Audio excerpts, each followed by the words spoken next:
We're on the countdown to end 2015, and why am I doing this again? This is my first season in my entire life of experiencing a holiday season without my father. That's why I'm doing this, and I'm doing it because I recognize the need.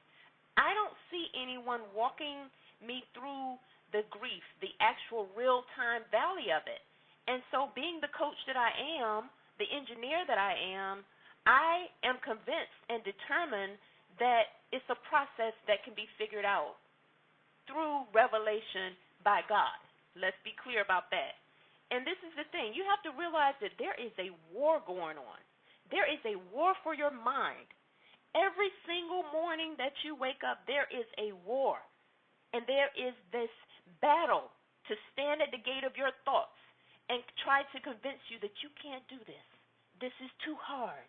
You may as well just go in and overeat. Don't work out. This is too painful. Listen, the truth is it is hard. The truth is it is painful. But it is a lie that is too much for you to handle. And how do we know that as a believer? Nothing can come into your life, into your space, without God giving it permission.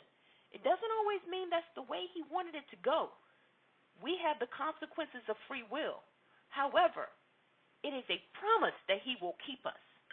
And so we have to do the same that Paul declared, that it is my determined purpose to know Him. And in this season of grief, it is my determined purpose to know Him and then to share with you the revelation that He gives me. And this morning, the revelation is that we are at war. And that's why I'm coming to you, no makeup. It's not perfect, polished, poised. This is not your typical coaching video. And nothing against the women who make videos like that where they always look great, but I don't relate to that. Not only do I not always look great, I don't always feel great. And I want people to meet me in that space. That's the space I meet my clients. Real talk. How do you stand up in that space? Real talk. What do you do when you just don't feel like putting on the happy face mask and making it seem like everything is all right? As believers, we are very uncomfortable with accepting emotional range. We want to usher people to the place of accepting that God is going to use this for His glory. Again, is that a fact and a truth? Yes. However, we have to walk this thing out. And it's my determined purpose to know Him in the walk out and then to share. So today, your strategy is to wake up to the war for your mind and your thoughts that are trying to convince you that this is too much, that you can't do it. That's a lie.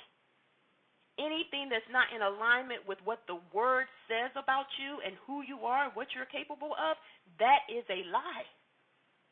We can do this. You can do it. I can do it. And even if we don't feel like it, we will have a stronger commitment to our faith than to our feelings. I'll see you tomorrow.